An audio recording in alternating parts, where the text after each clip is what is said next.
Welcome and hello. This is a video tutorial on HEC DSSVue, and in this lesson, I'm going to be discussing math functions.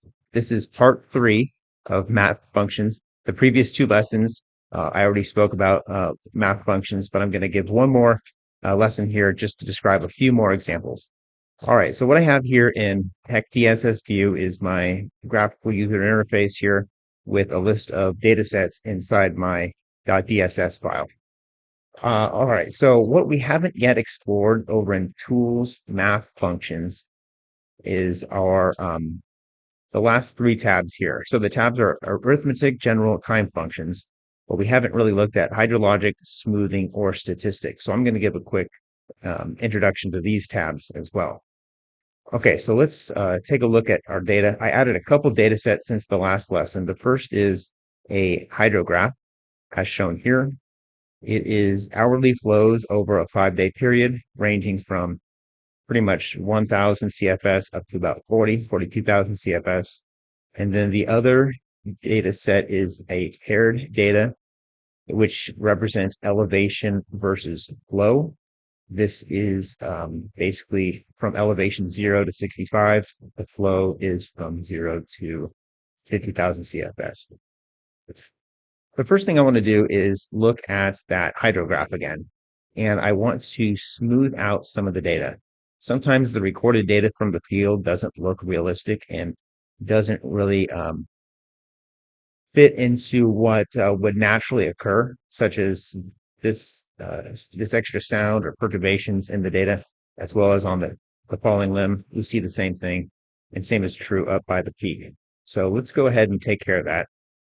I have that data set selected. I'm going to go Tools, Math Functions, and then there's a field here, or a tab for smoothing. Our options are centered, Olympic, and forward. I'm going to select centered, and then this text box here, the user manual described as it has to be a number that it's averaging over. It has to be an odd number, so that value plus, even number of values to each side.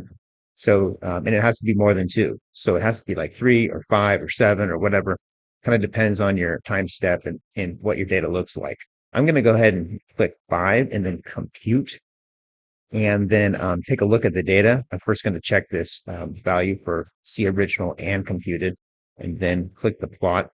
Now what we have here is the original and computed. And if I zoom in on that first spot again, the green is the smooth line, and then the red is the original. And that looks pretty good. It certainly looks better than the original, but I'm going to try 7 instead of 5 and just see how that looks. So here's 7 as my number of values.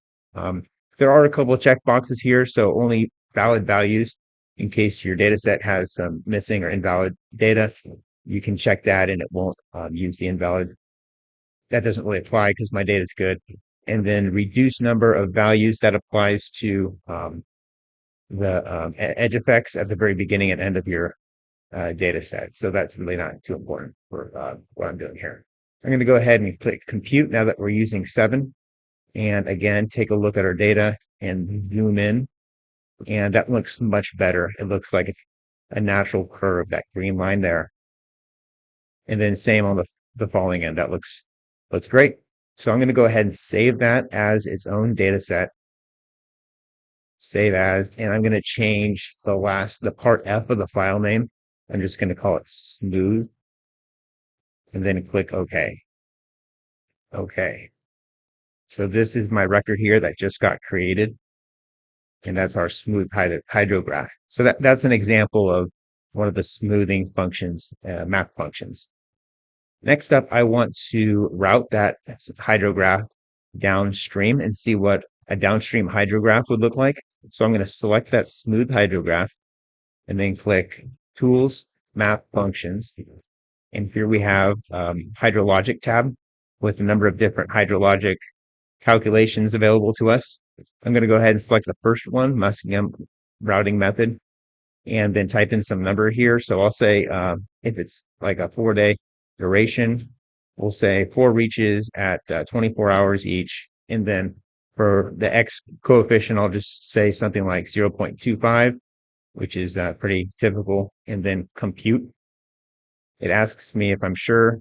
There may be some problems with the data, but let's take a look at what that data looks like here first. So I click the plot button, and we see the red hydrograph is our original smooth, and then the green is the what they're calling modified, or it's really just the routed data. So clearly we have a lower peak flow rate. Instead of 40,000, it's a little over 30,000, and of course there's a delay.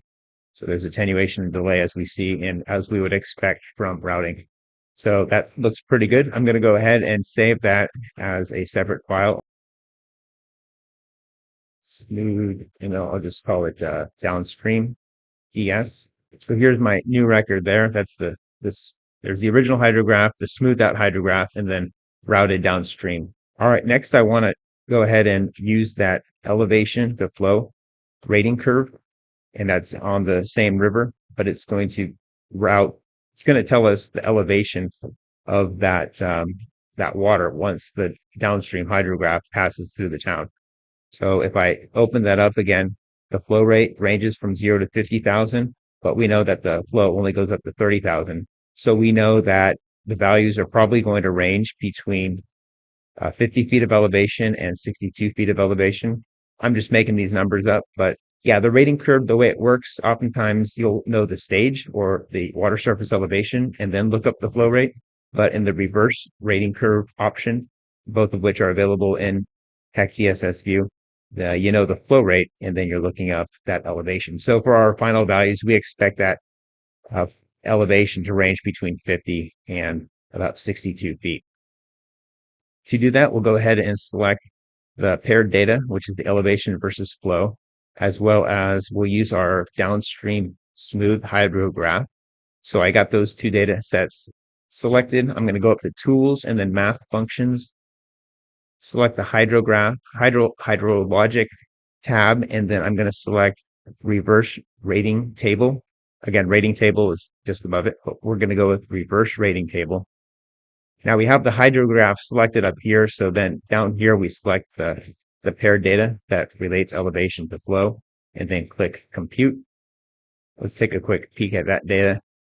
And sure enough, our values for elevation range from 52 up to 62 feet, which is consistent with what we had expected and also consistent with the curve of the hydrograph itself. All right. The last thing I wanted to show is some statistical stats, and I'm running a little low on time, but I just wanted to show that we can select a data set like this, which is hourly flow rate, and get a quick snapshot of the statistics of this flow. Like minimum looks about 2,600. The maximum looks about 7,600 CFS.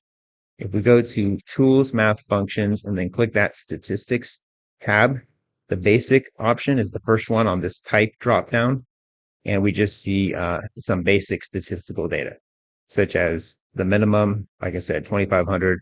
The max is 7,700. Here's the average value at 5,175. There's a standard deviation and a number of other data right there. It also, there's linear regression, frequency plot, duration analysis. The user manual talks about that, but I just wanted to try to keep this brief and just make this video and the previous two an introduction to some of the math functions here in DSSVue.